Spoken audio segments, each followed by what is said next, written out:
સુરતમાં મહિલા પીએસઆઈ અમિતા જોશીની આત્મહત્યાના કેસમાં પતિ સહિતના સાસરિયાઓની પોલીસે ધરપકડ કરી છે. પોલીસે પતિ વૈભવ, સાસુ હર્ષાબેન, સસરા જીતેશભાઈ, નણંદ મનીષાબેન અને અંકિતાબેનની ભાવનગર અને ગારિયાધારથી ધરપકડ કરી.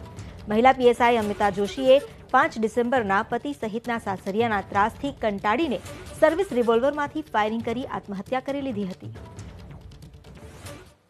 વધુ જાણકારી આપી રહ્યા છે સંવાદદાતા ધનરાજ બાગલે. જી ધનરાજ.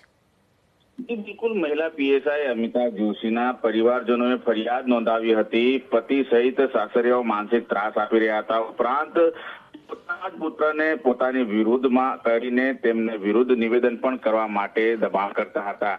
આ બાબતને લઈને વારંવાર અમિતા જોશી પરિવાર સાથે વાતચીત કરતી હતી, પરંતુ છેલ્લા લાંબા સમયથી પતિ છે તેઓ પણ અત્યારે માનસિક ત્રાસ આપતા હોય તે બાબતને લઈને અમિતા જોશી કંટાળી ગઈ હતી. છેવટે પરિવારજનો સાથે વાતચીત કરતા કરતા તેમણે પોતાના સર્વિસ રિવોલ્વરમાંથી ગોળી થવી દઈને આત્મહત્યા કરી હતી. આ બાબતને લઈને પરિવારજનોએ આક્ષેપ કર્યા હતા. પતિ વૈભવના જે અન્ય સ્ત્રીઓ છે તેની સાથે અનૈતિક સંબંધ હોવાના પુરાવા પણ આપવામાં આવ્યા છે.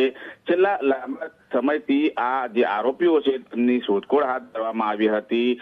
અંતિમ સંસ્કાર થયા બાદ પતિ વૈભવ અને તેમના પરિવારજનો ભાવનગર તરફ નાસી ગયા હતા. એ બાતમીના આધારે પોલીસે તપાસ ધરી હતી અને ત્યારબાદ તેમની ધરપકડ કરવામાં આવી છે. ધરપકડ બાદ તેઓના વિરુદ્ધ કાયદેસરની કાર્યવાહી પણ કરવામાં આવશે. જી, આભાર આપનો જાણકારી આપવા માટે.